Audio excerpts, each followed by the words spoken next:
Okay, so let me do that. Can you hear me? If I you can hear me, you. All right, great. So if you can hear me in the comments, sorry about that, Shion. I think I just connected to the audio now, so it's better. So like I said, once again, you're welcome to the Young Lawyer Mentorship Series. This is a series where we learn from global thought leaders on different areas of law and hoping to build capacity amongst the lawyers. And we have none but Mr. Brett Lovett NCMT, such an amazing and fantastic teacher. He currently serves as the Director for the Institute of Conflict Management and the University of Distance Learning, which both serves as a certification, recertification, continuing education, and professional development provider. And they have a course inventory of over 200 programs. He's widely recognized as a dispute resolution specialist. His background is in mediation and conflict resolution, and he attended the Strauss Institute for Dispute Resolution at the Pepperdine University of Law, Loyola Law School, and the United States Institute of Peace. Mr. Lovett has an extensive background in corporate training, corporate and compliance training. He has been the lead instructor for the National Entity Employee Harassment Training, specializing in sexual harassment and workplace bullying prevention programs for state compliance. And so without further ado, I will be handing over the floor and the mic, the e-mic, to Mr. Brett. And I just want to say thank you very much for being here with us. And we're excited and we look forward to hearing so much more from you. Thank you very much. Over to you. Okay, thank you, Rosemond. And for all those who are listening who know Rosemond, I just met her recently, but wow, what a fantastic lady. So anybody of you, anyone online that knows her personally, you're blessed because she's a tremendous person. And I'm not just saying that to say that. So thank you, Rosemond. So I appreciate the opportunity. I took a few notes. I'm going to just kind of follow down a little bit of a pattern. I hope everybody can hear me okay online. I'll try not to speak too fast so that the internet doesn't get all bogged down with buffering and whatnot. But if there's a problem, please let Rosemond know and then we'll try to adjust it. You know, what I've been instructing for some years now, and what I would like to do is start with a brief story. Some of you may know this story. And if you do, just bear with me because hopefully some of you don't know this story. And this is a rhetorical question, has anybody ever heard of the 30-year war? I'm sure if anybody's gone through school to some extent, you've heard of the 30-year war. But I'd like to tell you a brief story about another less known 30-year war. And it actually started right around the 1920s, the early 1920s. There were two brothers by the name of Adolf and Rudolph. So their last name was Dossler.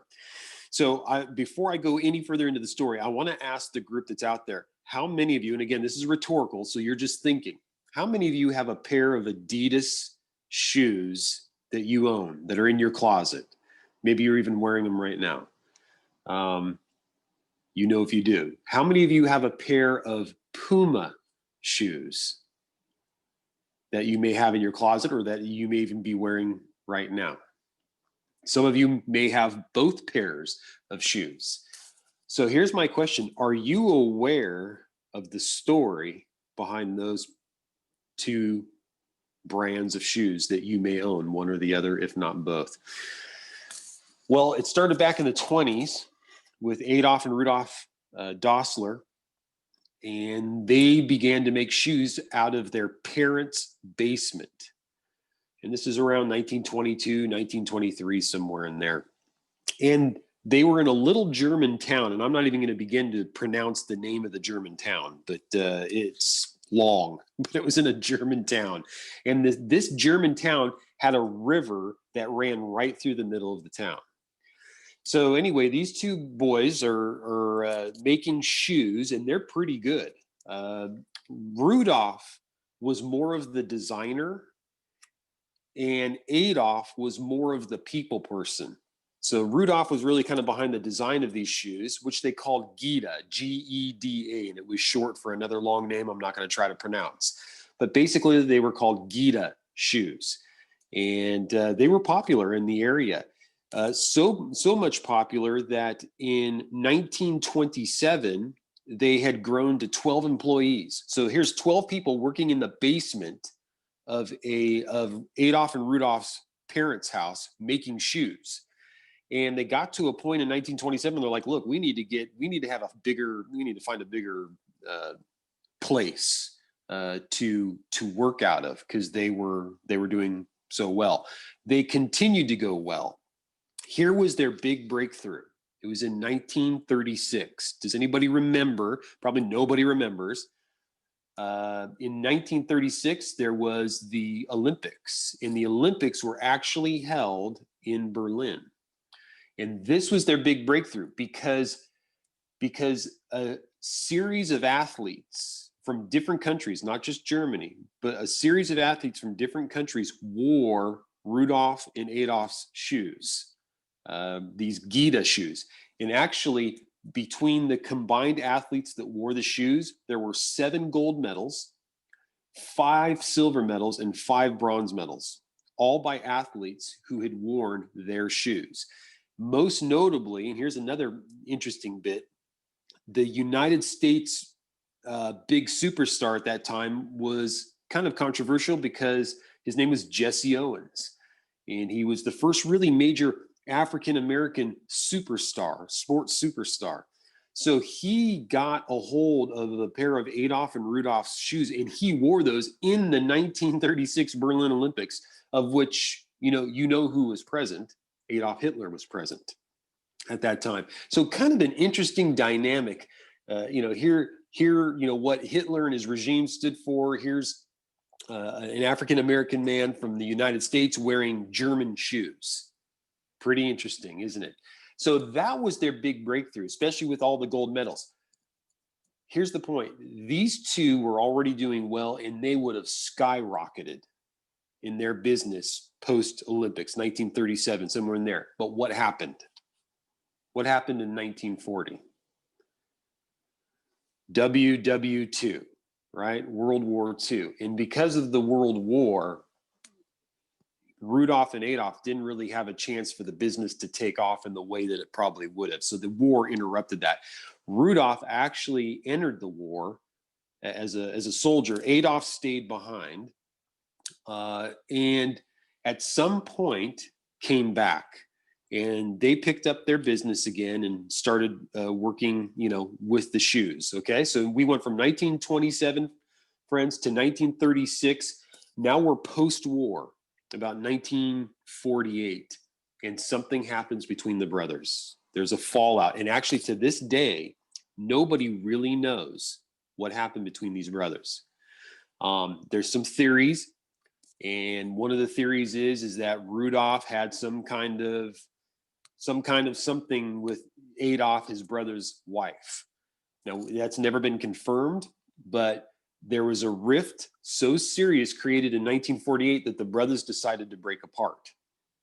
And one brother began making his shoes on one side of the river in the same town, and the other brother opened up his shoe store or shoe factory on the other side of the river. Okay, so we got 2 brothers on both sides of the river. Okay, and they decided, well, we can't share the same name. We have to create different names. So Adolf Dassler, who was actually nicknamed Audi, ADI, decided to take the first 3 letters of his first name and the first 3 letters of his last name. And what does that create? Adidas. So Adidas is Adolf Dassler's creation. Rudolph started with a different name, and eventually, long story short, is he changed the name to what he thought was a more competitive sounding name, which was Puma. So Rudolph Dassler created Puma. So here you have Adidas on one side of the river, you have Puma on the other side of the river, and what do you think happened? These brothers hated each other. So from about 1948, they both died within 3 years of each other. One died in 1976, the other one in 1979. okay, for 30 years. Now that's the reference to the 30-year war. Okay, this is a lesser known 30-year war, but that's exactly what this was. A 30-year war between two brothers that were not only just in competition, but that hated each other for whatever reason. Do you know that in that town to this day, there's still family members and there's still a little bit of tension between people that live in this German town? Sometimes it's not as bad as it was. It's more of a joke now. But they called it the town of the lowered face. Do you know why? Because you were identified, if you lived in that town, by the shoes that you wore. You either wore Adidas or you wore Puma, but you never wore both. And you never would be seen in one or the other, depending on which side of the river you lived on. So why do I start with that story? Because one, it shows you the extent of what unmitigated conflict can do, not just to a country, not just to a business, but to a family. You know, here's two brothers that started something wonderful, and look how it ended up. Do you know that in that German town, Adolf Dassler and Rudolf Dassler are both buried? Do you know where they're buried? In the one cemetery. One is buried on the one side of the cemetery, and the other one is buried all the way over on the opposite side of the cemetery. To their death, they took this conflict. Now, what do you think about that?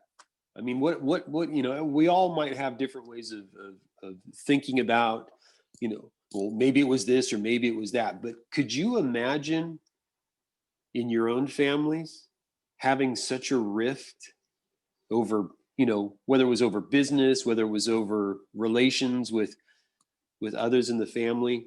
You know, here's something that could have been so much more successful probably than what it was if they'd stayed together, and yet it came, you know, it came to what it came to, 30 years of war that ended in both of them dying and, you know, wanting to be buried on at opposite ends of the cemetery. I just thought it was such an interesting fact. If you look it up, you'll see that, you know, people would only wear one pair or one brand on one side and one on another side. And when you think about it, isn't that how a lot of us end up in conflict when we're in conflict, or if you're viewing conflict? Let's say let's say you have a client or you're involved in some sort of dispute resolution already. Don't you see that playing out amongst the parties? There's this high emotion involved, and you can sense that in this story. People are reacting and making decisions based on emotion, not on logic, not on a calm spirit, not on thinking what's best for everybody involved, just thinking about themselves and running on high emotion. And this is what happens.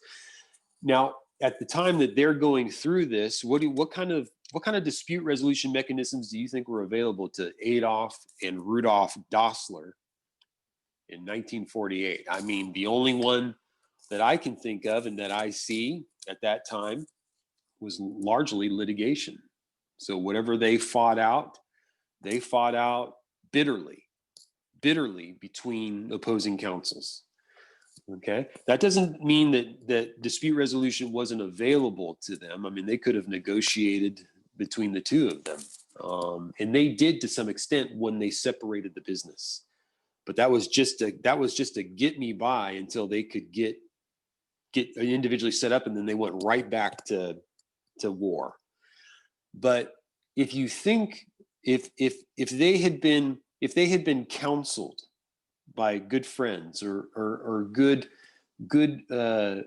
instructors, people that were familiar with processes, if they had been instructed or informed or led along, this might have come out different. I'm not saying, I can't guarantee it would have, but it might have come out different.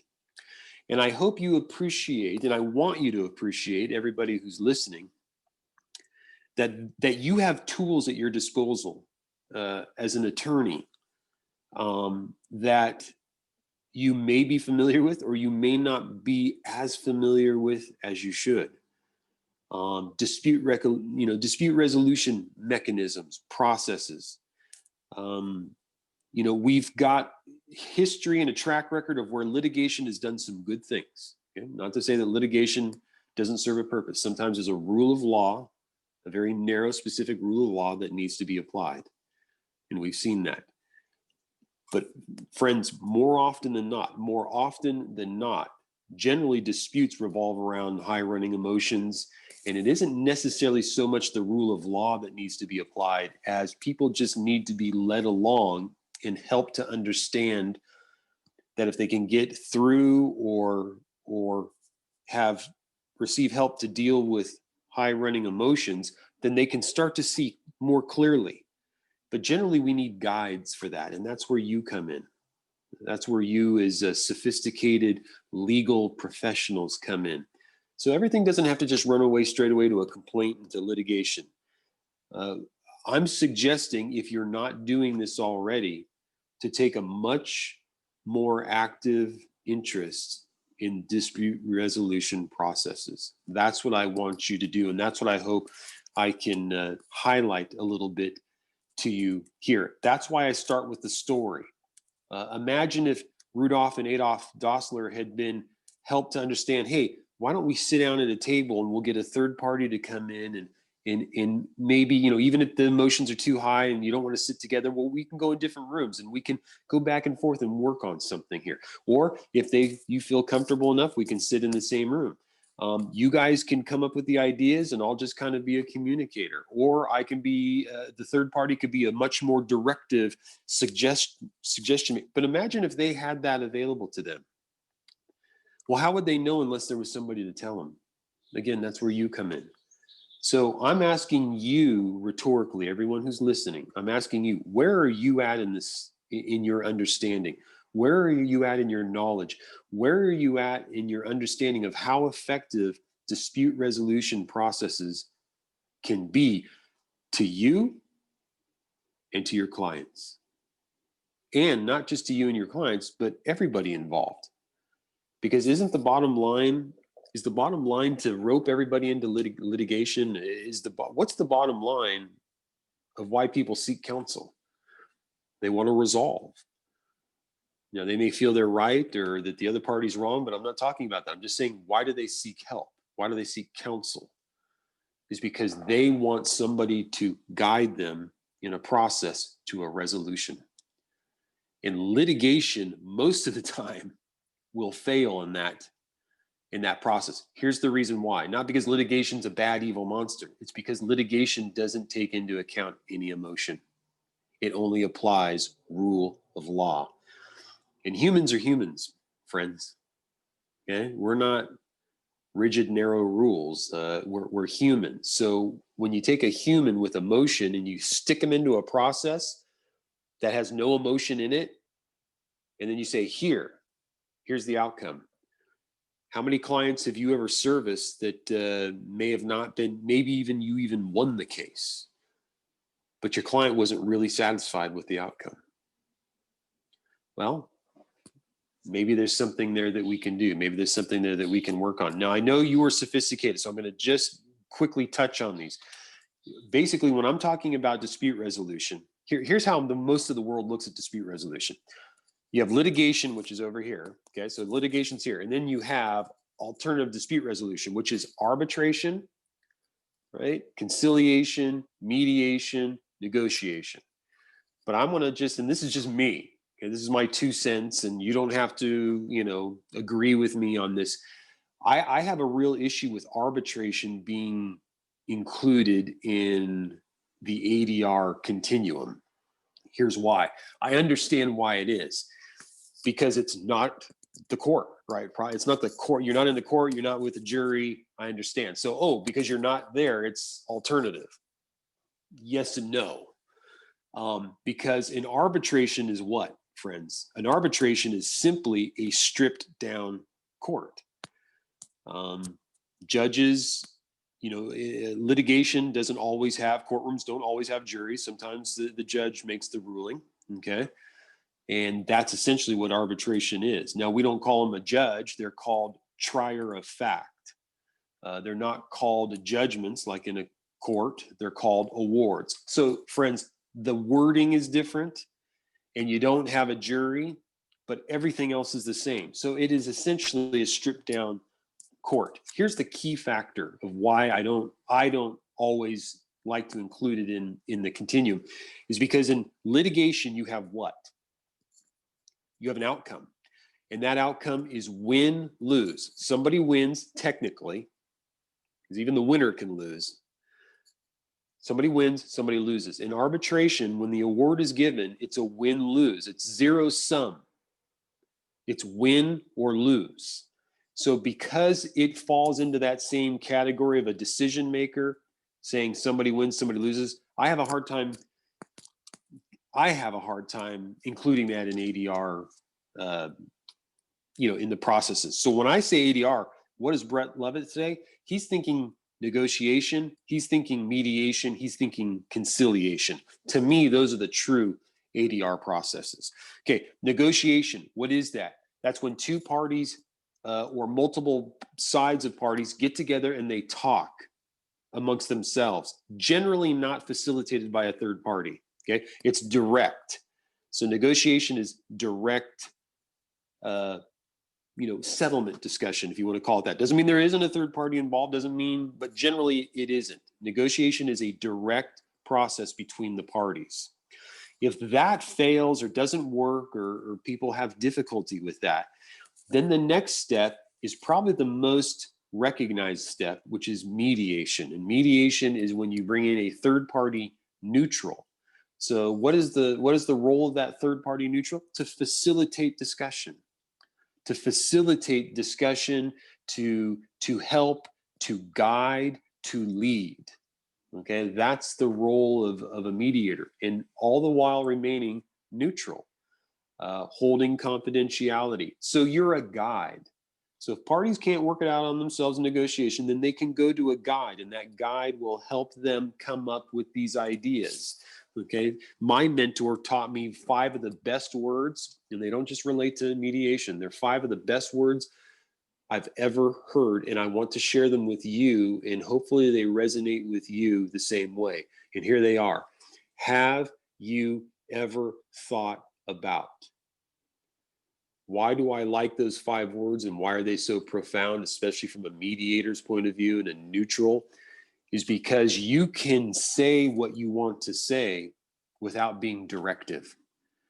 Okay, because you need to be careful in mediation settings, unless it's clearly been outlined or stated otherwise. You need to be careful about being directive, because you're a guide. You're facilitating parties to an understanding. You're helping them, and some move slower than others.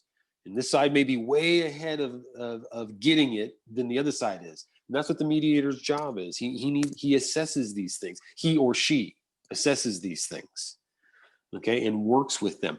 So you have to be careful about being directive. That's why so often, and this is kind of a funny thing, especially in Western culture, is people often think, oh, retired judges, right? Get a retired judge for the mediation, or get a retired magistrate for the mediation. By and large, judges and magistrates are the worst mediators. Why? Why do you think that is? Because they spent, friends, 30 or 40 years telling people what to do. Do, right? I'm sitting up here and do. Okay, that's hard to just get out of your mind, retire, and say, oh, I'm going to be a mediator now, a neutral. I'm just going to help guide people, right? No. If you're a judge and you've been a judge for 40 years, you're a judge, okay? And that's hard to get out of that mindset.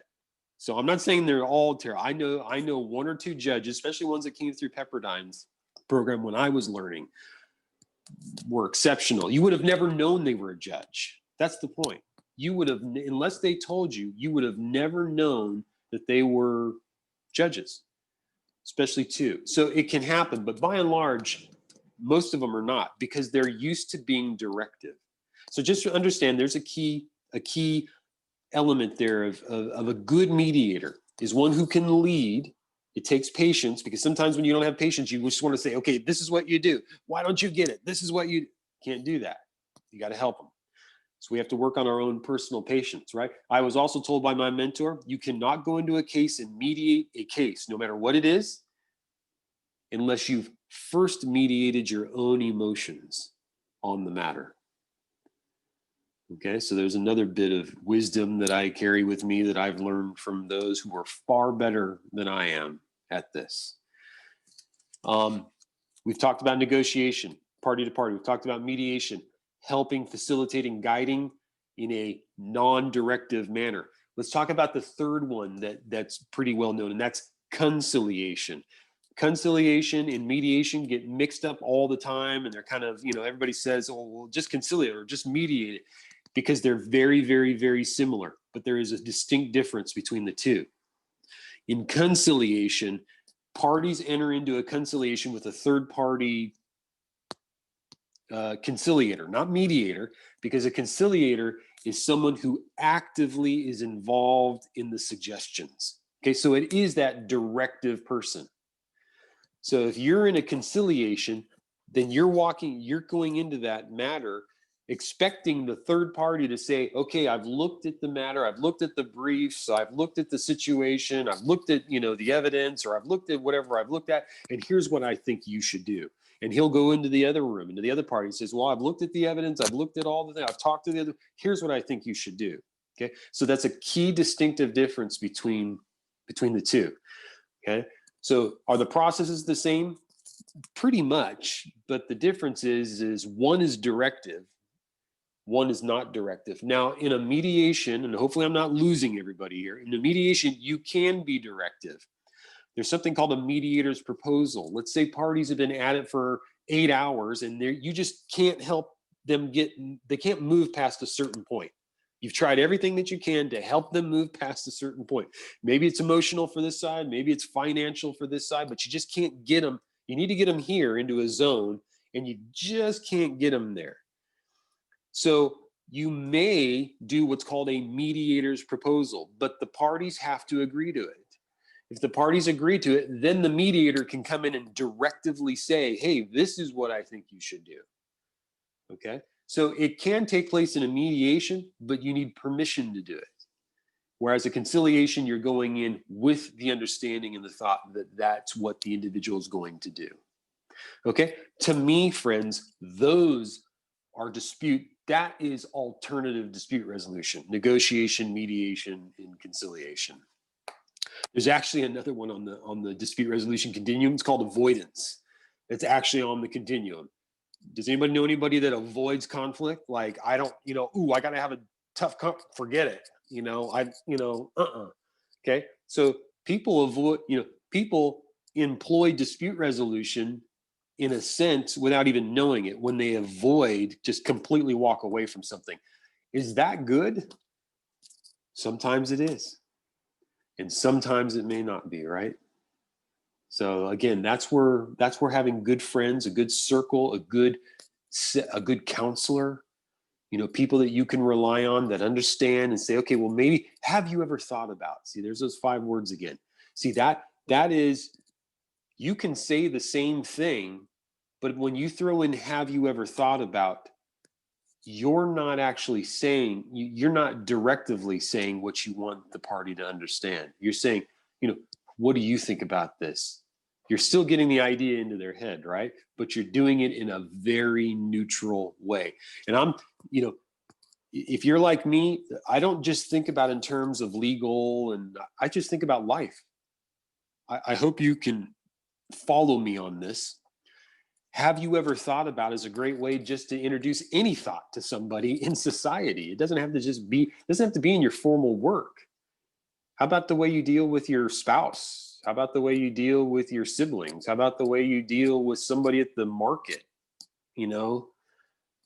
Whatever the case is, so you're engaging and you need to get a thought across, but there might be a little bit of underlying emotion or an undercurrent of or something there that you're not aware. Well, have you ever thought about as such a wonderful way to introduce a thought that you think needs to be heard? So just think about it too, friends, in that term, not just in a legal setting, but just applying it in your daily life. It really goes a long way towards relations and just, keeping relations good between you and your fellow man. You're doing your part, okay? So litigation, arbitration is win-lose. Negotiation, mediation, conciliation is win-win. Why? Because the parties are involved in the decision. The parties get to say, I approve of that. Whether you helped them get there or whether you told them how to get there, it's their approval. that's a win-win. So they can't walk out and say, oh, that was completely not, I mean, I can't believe this happened. No, you can't do that. Not in those three mechanisms, okay? You can't walk out and say, oh, I didn't know what was gonna happen. Or I'm not okay with that, because you were involved in the process all along, one way or the other. Let me jump over to something else. Let me see how I'm doing on time here. Pretty bad, okay. So that's because I'm a talker once I get going. So sorry about that. I wanted to make another point, because I deal with other countries. I mean, we're established in North America, we're established in Europe, and we're established in Asia. So those three areas we have a lot of experience with. The Institute for Conflict Management has a lot of experience in those three areas. One of the fascinating cultures I've dealt with, and I've been there many times, is India. And I'm just going to give you I'm going to give you an idea, because I don't know if this mindset exists in your region. If it does, then you can borrow from it. If it doesn't, then you can throw it in the trash, whatever. It's okay. Lawyers, especially in India, and I have to work really hard with them, but they sometimes they don't put the effort into these dispute resolution mechanisms as they should, in their understanding and in their application of them, and in their fomenting them. Why? Two reasons. Number one, they don't know what they don't know. How about that? They don't know what they don't know. So don't be that person that doesn't know what you don't know. Be informed. So that's kind of a little bit of a, I don't know if it's a cultural thing in that part of the world or what, but they don't know how effective these tools can be. And I've tried to come from 5 different angles to help them understand this. And it's like beating my head against the wall. I still haven't done it yet. Some of them I get through to, but not all of them. Okay, so number one reason, they don't have a good understanding of how effective dispute resolution can be. I want you to understand that, because only you know whether or not you have that same mindset. Here's the second reason, and probably the more important reason, especially for India, is lawyers think that it impedes their role or diminishes their role. And they also think, probably even more importantly than the fact that it diminishes their role, they think it diminishes their right to income, their right to substantial income. Okay, those two reasons. One, they don't know and haven't taken the time to learn, and because they haven't taken the time to learn, they go, "Oh, I'm not going to do that because I need to be involved, and I need to, no." So what they fail to understand, number one, is that they're ill-informed, which is not the role of a lawyer. Okay.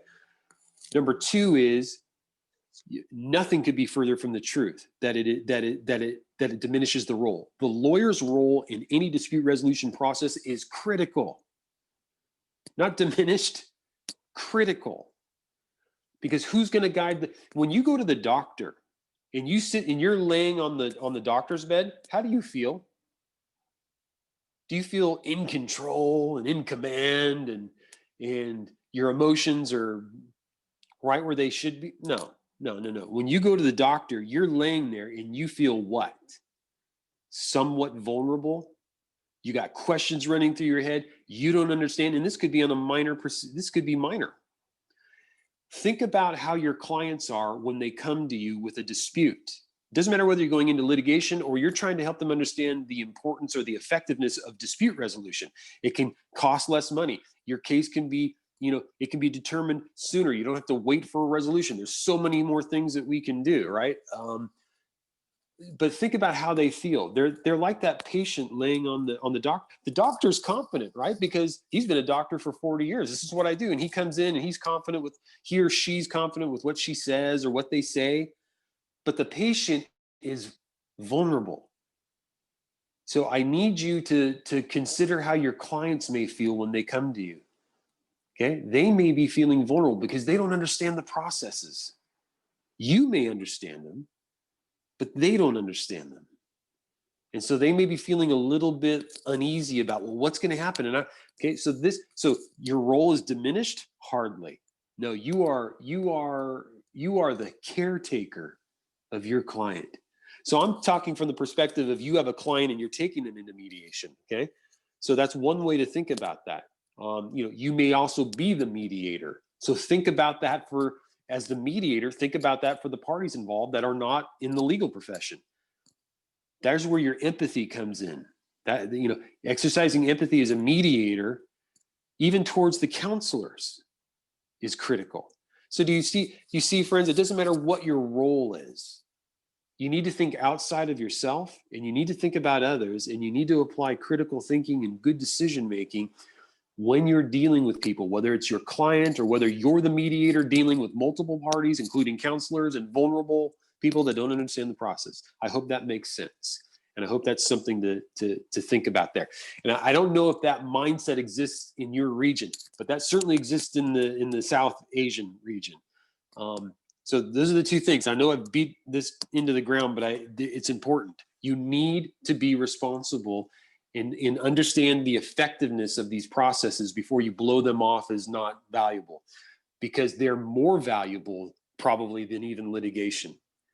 Except when it comes to certain rules of law, they're more valuable, these processes, than the litigation process, okay? Because your role is critical, and you will make substantial income when word gets out that so-and-so is able to get parties together and get them to an agreement.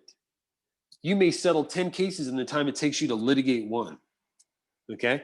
And don't tell me you're gonna, become a millionaire on defense counsel,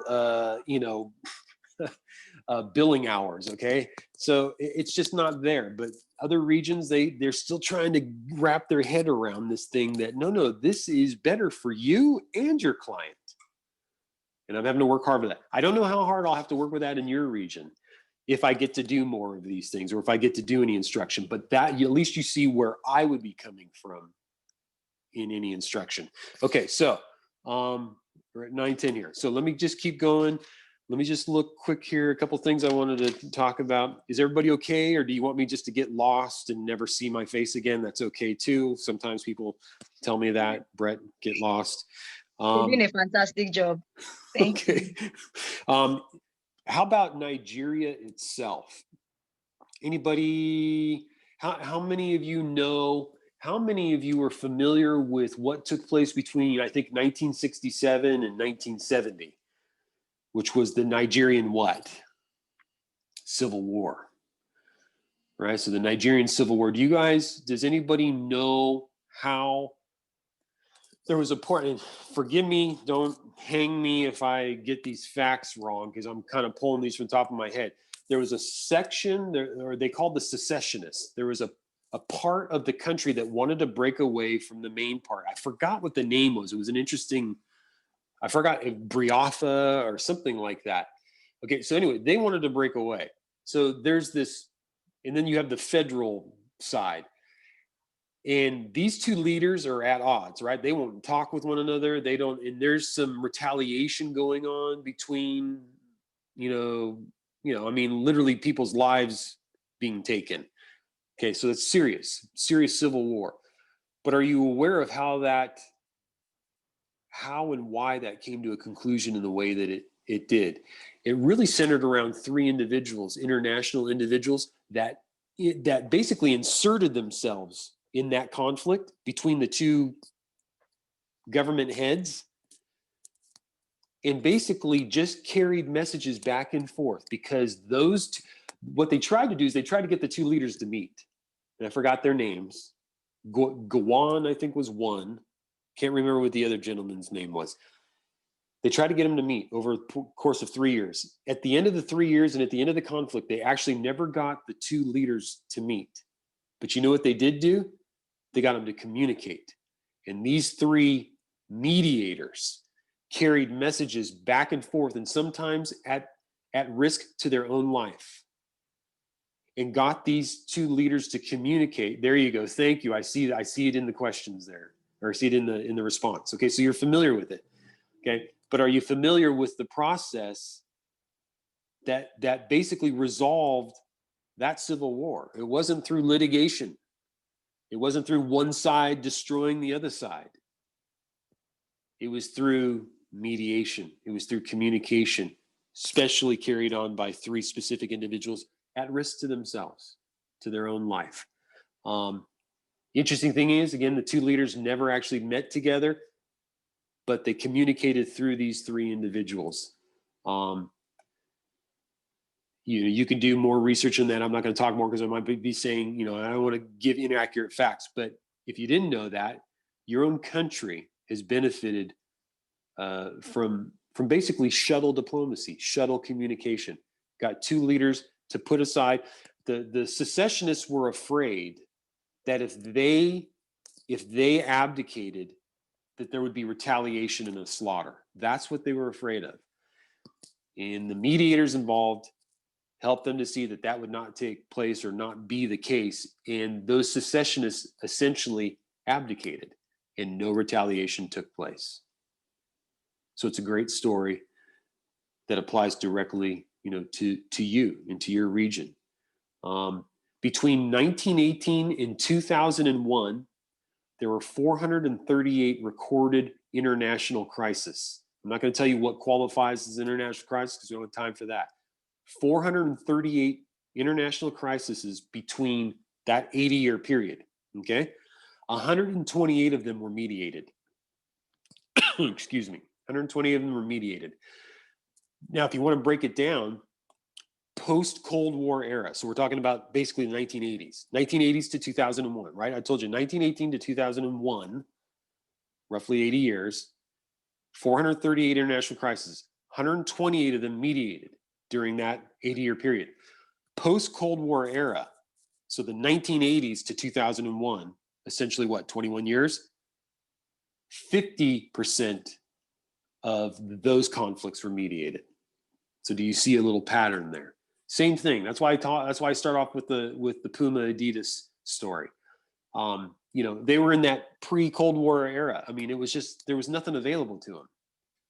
Really nothing available to them. What's available to us now? What's available to your clients? What's available to you? So much more than what was available then. Okay?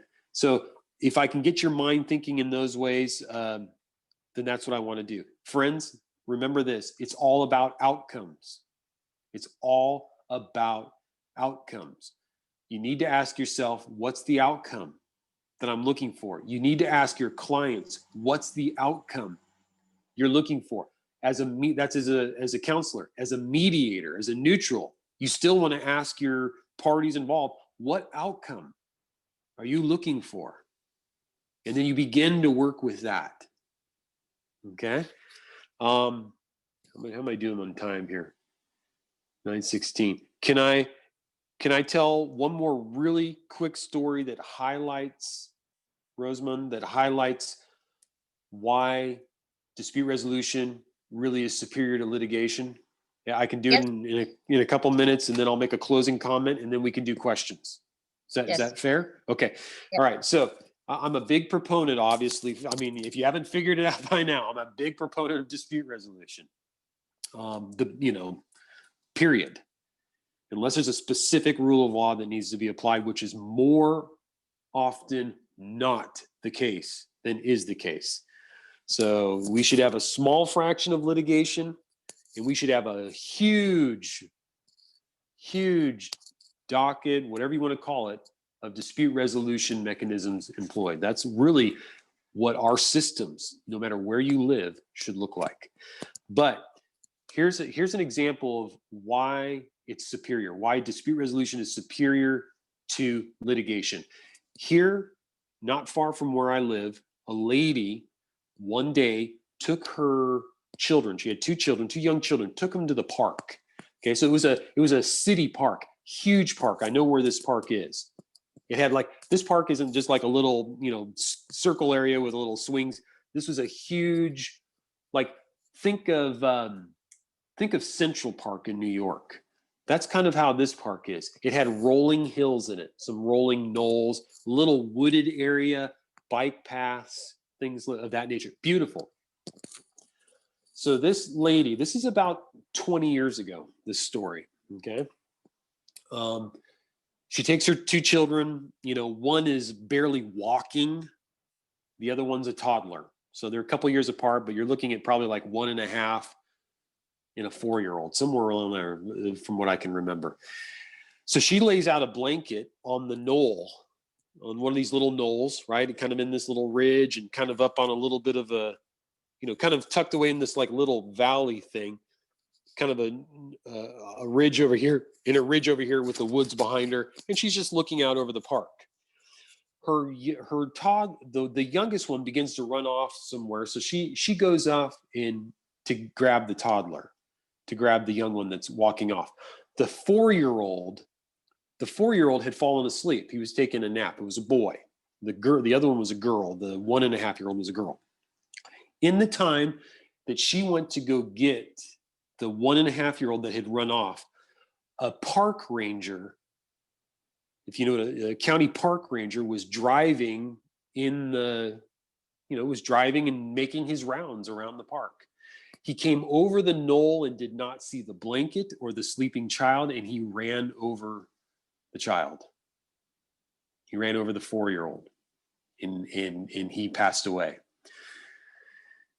Long story short, a wrongful death suit was filed, just because not because the parents ran to this. This is where people come in, count, people see money, right? And they come in and they want to, even legal professionals come in and want to take advantage of the situation. Somehow they're in the litigation. From what I understand from the mother and the father, that was the first thing from their mind. They're just traumatized beyond belief that that their 4-year-old beloved child is gone like this. So it ends up in court under the wrongful death, damages, okay, whatever. The city's trying to figure out what are we going to pay these people for what the park ranger did? It was an accident, but it was a tragic accident. So the judge kicks it out to media. He says, hey, look, I think, really, people, I think you should go into a room and talk. So the judge kind of, asked the parties to, the insurance, the city's insurance, the city's attorneys, everybody, just go into a room and talk. So they set up this mediation, and it goes on for 2 days. And they're going back and forth on value. So basically the city's saying, we're going to give you $850,000 for this, okay? And the parents are saying, no. And the mediator's trying to get the insurance to give more. And he's trying to get the parents to see, hey, you can only ask for so much. And from what I understand, the parents weren't even asking. It was really their attorney that was saying, hey, we need more, and this isn't going to work. And the father was doing all of the talking. The mother just sat there. She didn't even include it. So here we are, the 11th hour. The mediation is going to conclude unsettled, and it's going to go back in front of the judge, right? So the mediator decides to come in and say, what is, I don't know if I've asked this, what is the outcome that you're looking for? What do you need? What are you looking for here? And the mother finally spoke up and said, do you think this is about money? Do you think my child's life is worth $850,000? She says, if you came to me with an offer of $8 million, I would have acted the same way. Is that what all she saw, and the mediator started drawing this information out of her. All she saw was people fighting over what they thought the value of her son's life was. The city said his life was worth $850,000. The attorney says, no, his life is worth $1.2 million. And the mom said, it doesn't matter whether it's $100 million. And that's what nobody got in the room until the mediator started digging down and getting this out of the mother. Here's long story short. What happened was, yes, they settled at $850,000. But you know what settled the case? It had nothing really to do with the money. The mom said, I need my son's life to mean something. He was only here for 4 years, but I need his life to have meant something. And I don't want him forgotten. That is what the mother said. So the city came back and said, eventually this was part of the settlement, not just the money, but they took the path that was there and they erected a big monument to the child with a little write-up on a bronze plaque It sits right at the beginning of the trail. So that settled the case. You know why? Because all the people that go over there on a daily basis to ride their bike or to walk will look at that plaque and they will remember that boy. And that is what fulfilled the mom's internal angst and allowed her to settle that case. Had nothing to do with the money. Now, let me tell you this. Had that gotten kicked back into litigation, back into the courtroom, you would have never had that outcome, because litigation cannot provide for that type of outcome. So the mom would have left, doesn't matter with 800,000 or 800 million, she would have left unsatisfied, because litigation could have never produced that type of result. Do you see the power of conflict resolution? Do you see the power of dispute resolution processes for the people that you will represent and for the people that you will mediate for? I hope you do. Okay, here's my last comment. I want you to think about, the world has changed because COVID-19. It's changed for me. I went from live instruction basically to virtual instruction. So all of the coursework we do, all of the academic instruction that we give is, or that I give, is all done this way. It's done virtual, it's done live, and it's done interactive. I would recommend, I hope you go to the Institute for Conflict Management. Rosemond will give you the links if she hasn't already. But the Institute, the has to be in there, because there's another one that's just Institute. But the Institute for Conflict Management, or we call it ICM, has our catalog of courses. And through that professional development, I want you to have a mindset of not just taking a few courses and then saying, okay, we're okay. No, I want you to think about lifelong learning, because especially in dispute resolution, is lifelong learning and that type of mindset critical to your becoming an effective dispute resolution specialist. Number two, ICM can also sit in as a co-mediator. So let's say you want to mediate a case, but you're not really comfortable doing it by yourself, then we can come in virtually and assist you as a co-mediator virtually online. There's a third avenue, and that is if you want to recommend ICM, let's say you're representing a party and you want to recommend ICM as a mediator, we could do that as well too. So there's different avenues here to continue relationship, to continue to work together, and to continue to build on these processes. And again, that information can all be provided to you later through Rosemond and whatnot. So I'm going to conclude and hand it back over to you, Rosemond. And if there's any questions that you want to ask, and I'll answer those as best I can, then maybe this is the time to do that. But I appreciate, before we do that, I appreciate everybody's attention. I hope I didn't put anybody to sleep. And I hope this is a relationship that will go on and on. So thank you. All right. Thank you very much, Mr. Brett. That was fantastic. If you were going to be on an auditorium, I would have given you a very loud round of applause. Okay. Thank you very much for that. Everyone on this call, like I said, we are very, very respectful of your time. We don't take it for granted at all. Thank you very much. And we're having a lot of comments coming in. So please, let's do it this way, right? If you have a comment or you have a question, I'm going to unmute you, or you can just type in the comment box. So while you're thinking of the questions, Mr. Brett has talked about like a lot of stories that literally show you how effective, ADR, other dispute resolution mechanisms can be. So before I would open the floor for comments and questions, I just have a couple of questions that were sent to my email prior to this. And I think some of the questions have been answered, but one. And I'm just going to read that out. So what this lady says is, she says, there are so many opportunities that being skilled in these ODR mechanisms offer. Can you share with us some of these opportunities that exist on a global scale for practicing lawyers who seek to carve a niche for themselves in these rules? So if I'm to summarize everything she said, what global opportunities are there by virtue of maybe your institution that are practicing lawyers who do not have any form of, ADR skills, maybe mediation skills or conciliation skills? How can they actually, learn and how can they carve a niche for themselves, taking advantage of the opportunities that ODR mechanisms offer? That's a great set of questions. So thank you to the person who asked that.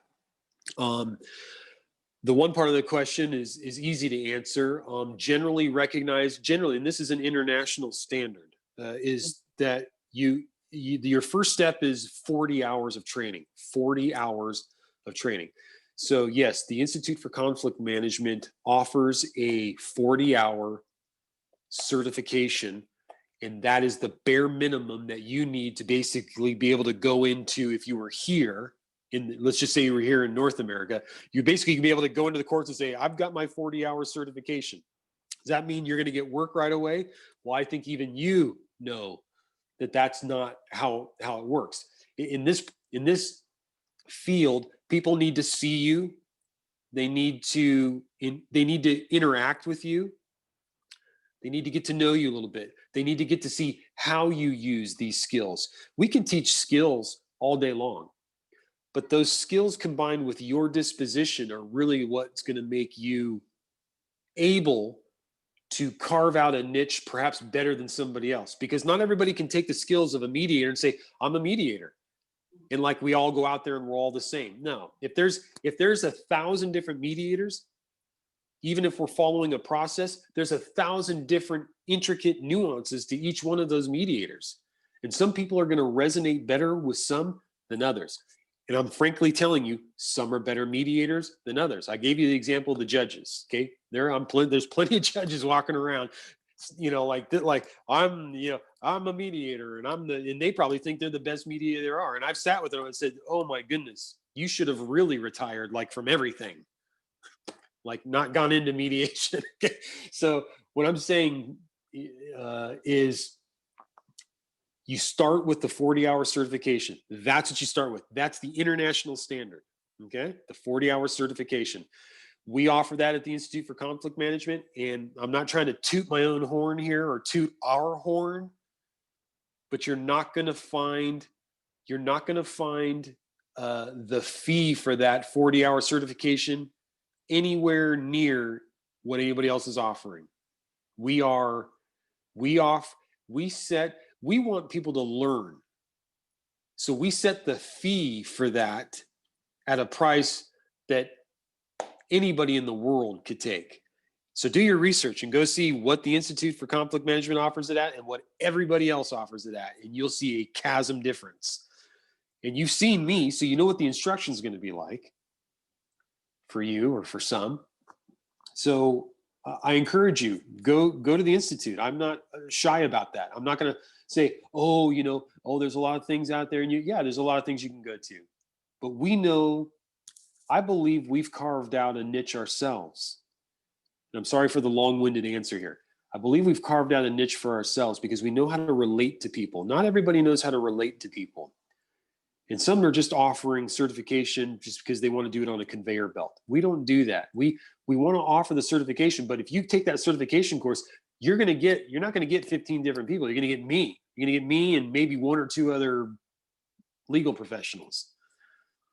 So we know what we're putting out, and we know the quality of the content we're putting out because we want to affect people around the world. Okay. So to answer the question a little bit more concise, the Institute for Conflict Management, you can go there and you can register and look at the information. You need to start with a 40-hour certification course. And then what did I tell you? And I'm saying that in a nice way. What did I tell you is you need to have a mindset of lifelong learning. The 40 hours is the bare minimum. You need to learn consistently after that. And I'm not telling you that because that's what I do. I'm continually learning. So yeah, I'm sharing information, but I'm continually learning. So take the 40-hour certification, and then from there, how do you carve out a niche internationally? It's easier to do that now than it's ever been before because the world has changed in the last 6 months. We have the virtual realm. You didn't have that before. I mean, it was there, but who's going to take it? Why am I going to go online when I can do it in person? Well, you can't do that anymore for a lot of people. So this is a great time to get involved and to start working on carving out a niche. But how do you do that? That takes time.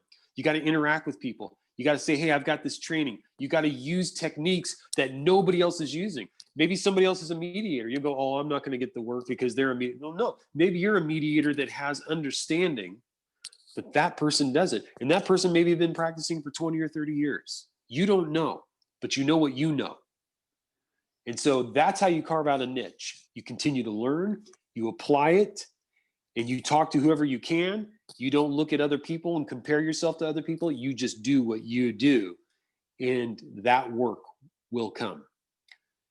I can go on, but hopefully that's somewhat of a decent answer. Thank you.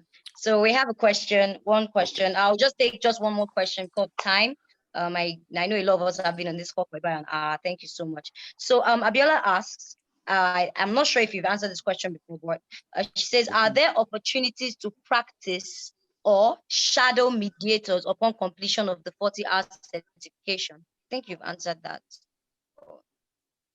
Yeah, that's so my understanding is when you say shadow is basically sit in on the mediation. Is that what they're asking about? Yeah, yes. All those opportunities are available. Yes. Okay. It just has to be arranged, Rosemond. It has to be arranged. The case, there has to be an appropriate case. The parties involved would have to, they would have to be notified that, the person who's sitting there is an observer, and they'd have to be okay with that. So do you understand all of that? All right. No, when we say person sitting there, we mean sitting there virtually, because all the mediations right now are taking place online. Virtually, yeah. Okay, definitely. So to answer the short answer to that question is yes, it just needs to be arranged. Okay, thank you. And I think even beyond that is the ability you have to actually meet people who are also in that mediation space, and you can actually, connect with other people, and of course be exposed to more opportunities to sit in as many mediations as possible. So the sky is really the limit, really, and technology is just the door. So just one last question before we go, because I believe some of the questions that were said, there were quite a couple, but a lot of them have been answered. So this says, and I'll be reading out, it says, you have been the director of the Institute of Conflict Management in Washington, District of Columbia for about 11 years. Can you give us an insight of how your experience and track record and work experience has been, as well as the opportunities available for lawyers virtually, referring to Nigeria, to learn more about your organization? So basically, with your experience, track record, how can we tap in? How can we connect to your organization? How can we kick off the processes, and what do we need to do? Again, wonderful question. What do you need to do? Let me start by saying you've already done it. You're here. You tied into this program. So you have the knowledge that you have now. And hopefully I shared, if even just one point that you can walk away with and say, I haven't thought about that, or I need to think about that, or I need to, look into that, then that's a success. That's what this program's about. So, don't put the pressure on yourself that, I got to do, there's 100 things I got to do and I got to get them done tomorrow. No, take that pressure off yourself. Here's the best thing. You already started the process. So give yourself that credit. And maybe it's a little thing. You're like, why is Brett saying this? Okay, no, but it's important. Give yourself the credit. You've already started because you attended this program. So now what's the next step? The next step is, where do you have to answer, where do I want to go with this? It doesn't matter whether you want to be a practicing mediator or you just want the professional development programs and the certifications we give from that. So you can say, well, look, I have a certificate in this and that. It doesn't matter how you want to go. We provide all of that through the Institute for Conflict Management. So the next step would be, go to the website and just look at what's there. Is the website comprehensive? Does it say and cover every single point in question? No, I'm just saying that's your contact medium. Because you're, part of the bar association, because you're part of organizations where you're at, you don't have to go directly there. I mean, we can create something, Rosemond, where they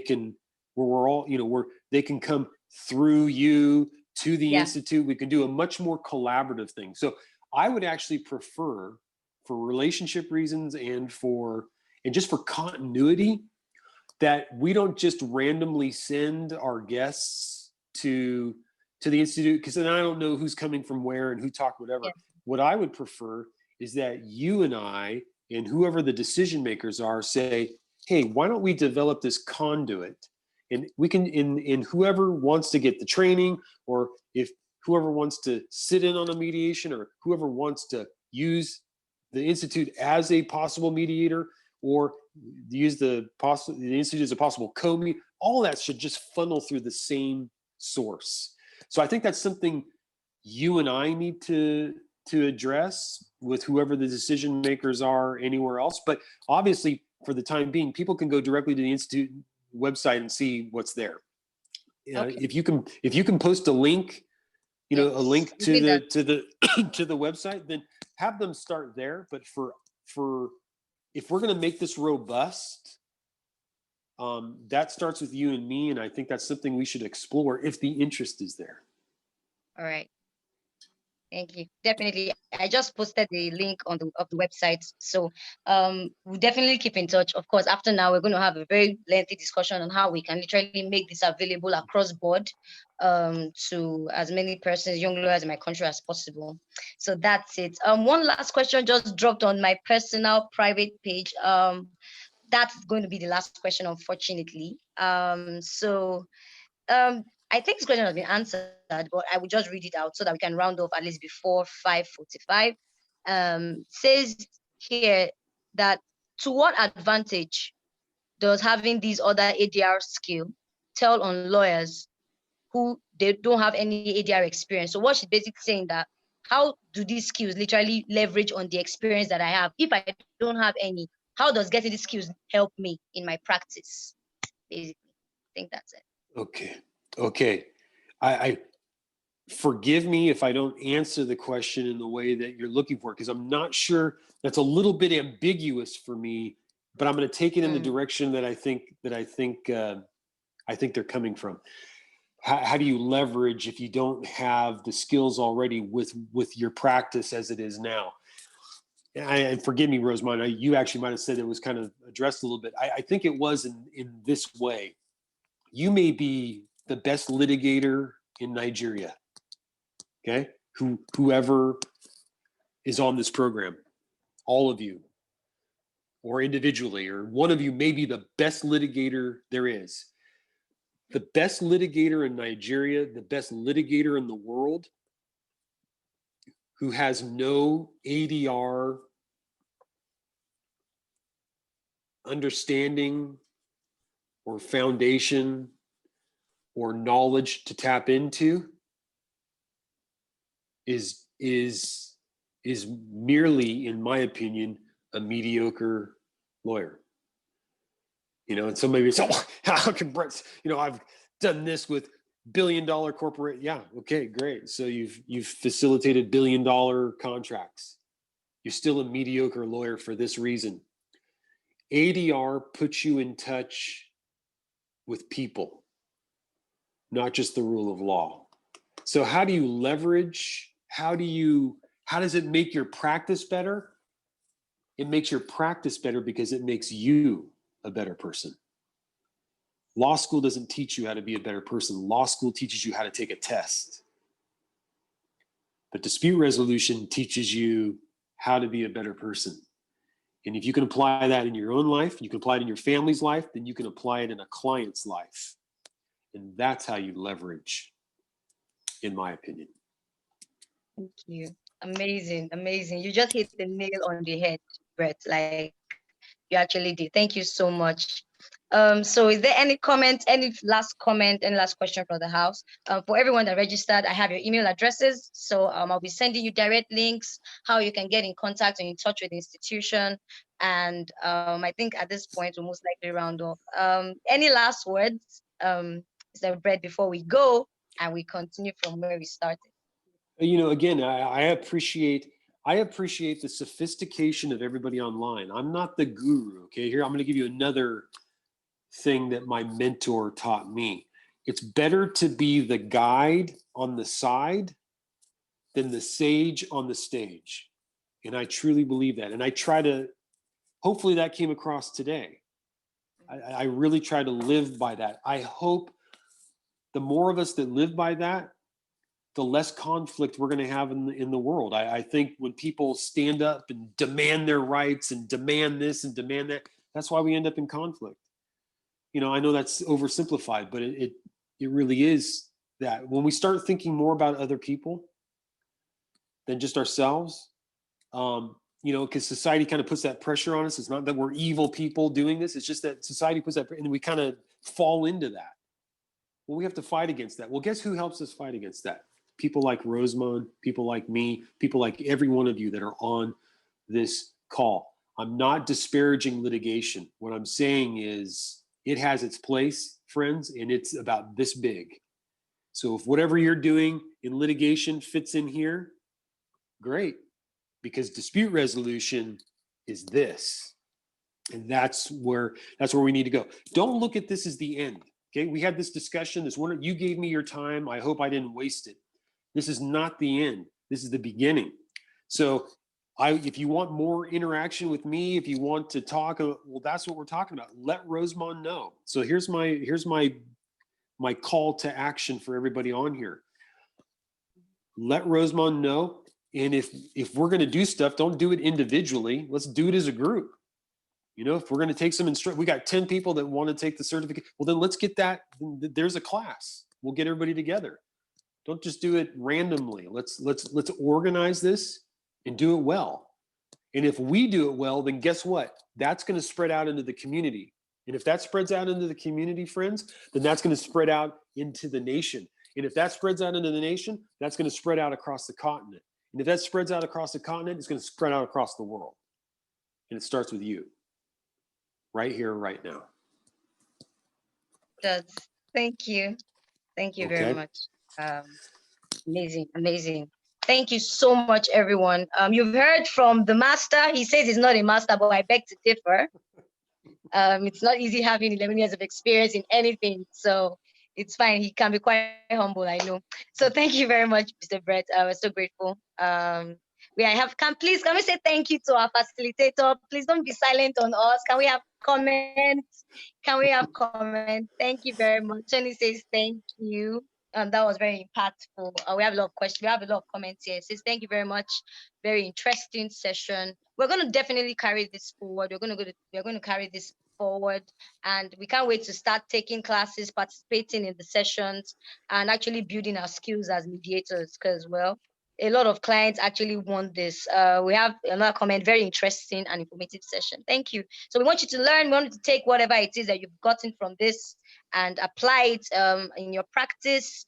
When you are with clients, when you are sitting in boardrooms. It's not all about conflict, really. If you can be able to pick the pain points, for your clients, you end up, walking out of a room smiling than actually saying, I'll see you in court. Everything is not always about fighting and war, just like what our speaker has said. There are many, many ways to actually win a war, and mediation is one of them. ODR mechanisms are one of them. So thank you very much. I hope this sparked, a question in your heart. For those of you who were like me, that literally struggled at the point of litigation, and we literally found ourselves in a different path, you might be able to relate. So before I talk too much, I wouldn't, the benediction should not be longer than mass, right? Like you said. So thank you very much. Have an amazing time. And we would see in our next session. I would send emails, direct emails that you can get in contact with Brett. And if we have something to do together, definitely we'll kick off as soon as possible. Thank you very much. This is Rosemond signing out. Thank you very much, Mr. Brett. So amazing having you on this call. Thank you and have a very, very good time. Goodbye, everybody. Goodbye for now. Bye now. Bye. Thank you.